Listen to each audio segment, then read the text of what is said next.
Assalamualaikum warahmatullahi wabarakatuh. Selamat siang menjelang sore rekan-rekan semuanya. Pada kesempatan ini merujuk kepada video admin sebelumnya terkait mengenai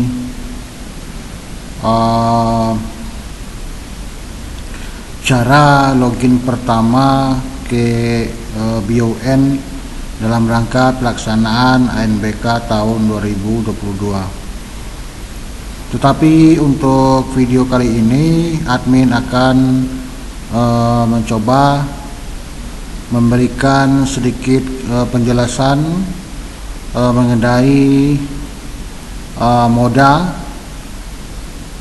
daripada pelaksanaan ANBK tahun 2022.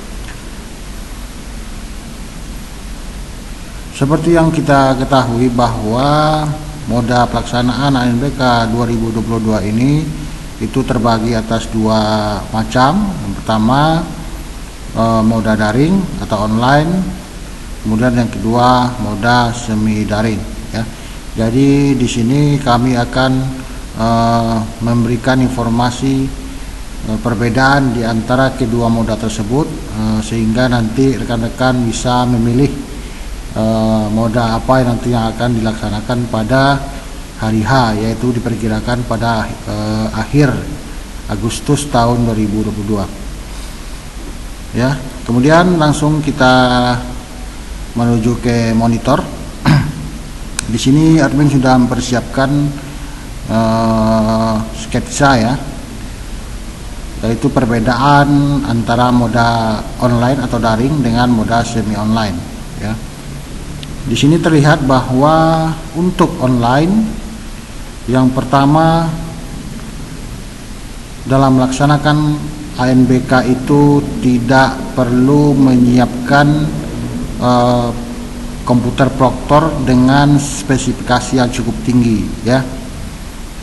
Jadi dalam pelaksanaan online ini kita tidak perlu mempergunakan atau menyiapkan PC proktor dengan spesifikasi yang tinggi ya. Jadi bisa digunakan dengan laptop ya.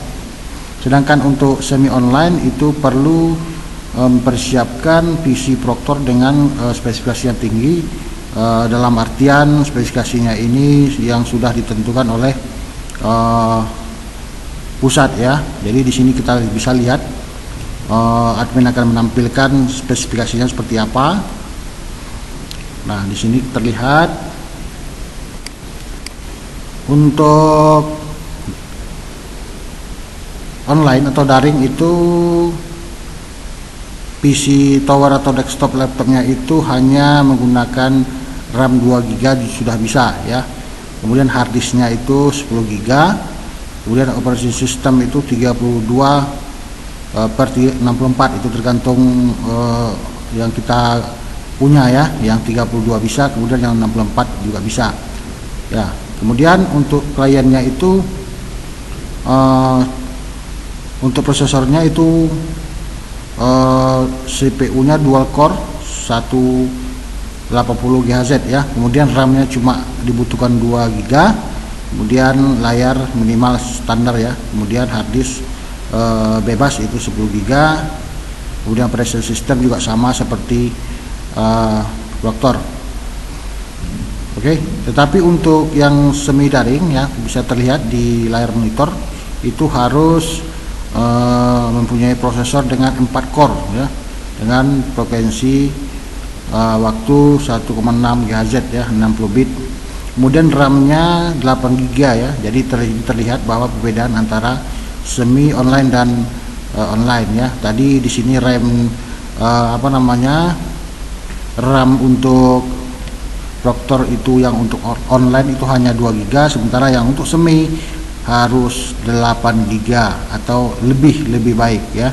Kemudian harddisknya 250GB, sedangkan untuk online hanya 10GB ya. Jadi terlihat jelas perbedaannya.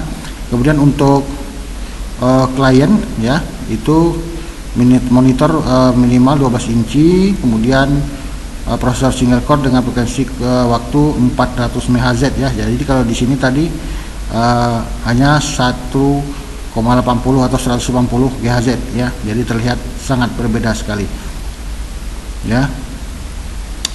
Kemudian untuk hard disk-nya itu 10 GB ya, itu minimal 10 GB untuk yang semi online.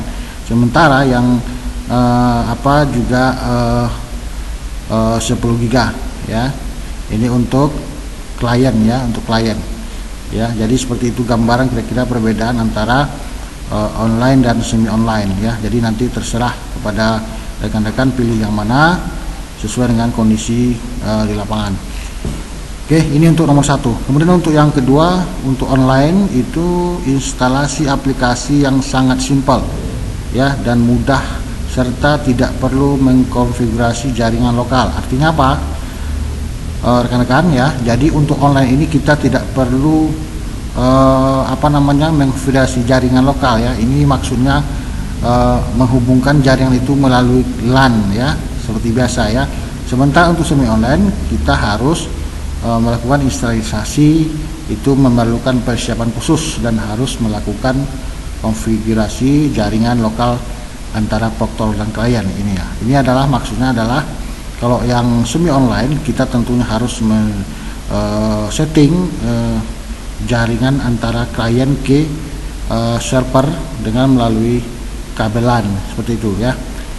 Kemudian yang ketiga, yang online itu tidak perlu melakukan sinkronisasi data dari pusat ya. Jadi kalau yang model online ini kita tidak perlu sebagai proktor, tidak perlu repot-repot melakukan sinkronisasi ya. Sementara untuk semi online harus melakukan sinkronisasi dari pusat ke PC proktor ya. Inilah seperti yang kita ketahui harus menggunakan yang dinamakan dengan VHD ya. Jadi untuk yang semi online kita harus menginstal atau mengunduh dulu PHD-nya, kemudian kita lakukan sinkronisasi. Sementara yang untuk online tidak perlu melakukan sinkronisasi karena sudah otomatis masuk dari pusat ya.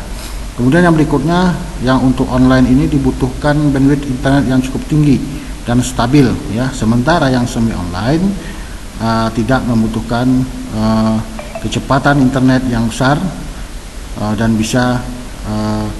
dan bisa di permintaan token offline seperti itu ya. Jadi maksudnya seperti ini, yang online ini harus mempunyai jaringan internet yang tinggi dan stabil ya. Seperti yang kita tahu, kalau saya tidak salah itu untuk 15 klien atau 15 komputer itu dibutuhkan 12 Mbps ya. Jadi untuk 12 Mbps itu bisa menampung 15 klien, jadi tidak boleh lebih ya. Jadi itulah perbedaan antara online dan semi online. Jika pesertanya 45 berarti bisa dikalikan dengan 3 ya. Jadi 12 Mbps itu hanya bisa untuk 15 klien. Jadi kalau dia 45 maka yang 12 itu dikali 3 yaitu sekitar 36 Mbps ya. Sementara yang yang semi online tidak perlu membutuhkan kekuatan internet yang cepat ya. Kemudian jika server pusat mengalami kendala maka dampaknya itu ke seluruh pengguna ya. Artinya jika mode online ini ya terjadi suatu kerusakan atau error di pusat ya, maka seluruh peserta ujian yang ada di setiap satuan pendidikan akan mengalami gangguan karena online ini seperti yang kita ketahui hanya berpusat kepada pusat ya, tidak ada datanya itu tidak tersimpan di proktor. Sementara yang untuk semi online jika terjadi error ya di pusat maka tidak akan berpengaruh kepada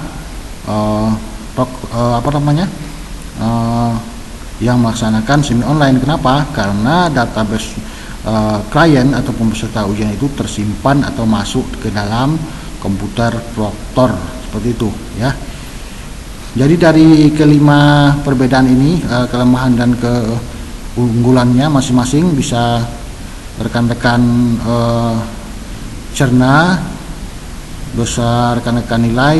Jadi yang mana kira-kira pilihan jatuh ya yang bisa nanti rekan-rekan pilih di saat melaksanakan UNBK 2022. Nah, tetapi yang terpenting di sini adalah ini tergantung daripada kondisi yang ada, kondisi real, kecepatan bandwidth ya, wifi ataupun lain sebagainya, itu tergantung kepada situasi ataupun fasilitas yang ada di sekolah kita masing-masing. Jika memungkinkan untuk melakukan online dengan syarat-syarat seperti tadi, maka lakukanlah dengan online, tetapi jika tidak, maka lakukanlah dengan semi online. Seperti itu ya. Jadi online atau semi online-nya jatuh ataupun berada di tangan rekan-rekan sesuai dengan kondisi dan situasi, sarana dan prasarana lab Anda serta jaringannya. Ya, mungkin itu saja yang bisa kami sampaikan. Jika video ini bermanfaat, mohon di-subscribe, like, and share. Wabillahi taufiq wa hidayah. Assalamualaikum warahmatullahi wabarakatuh.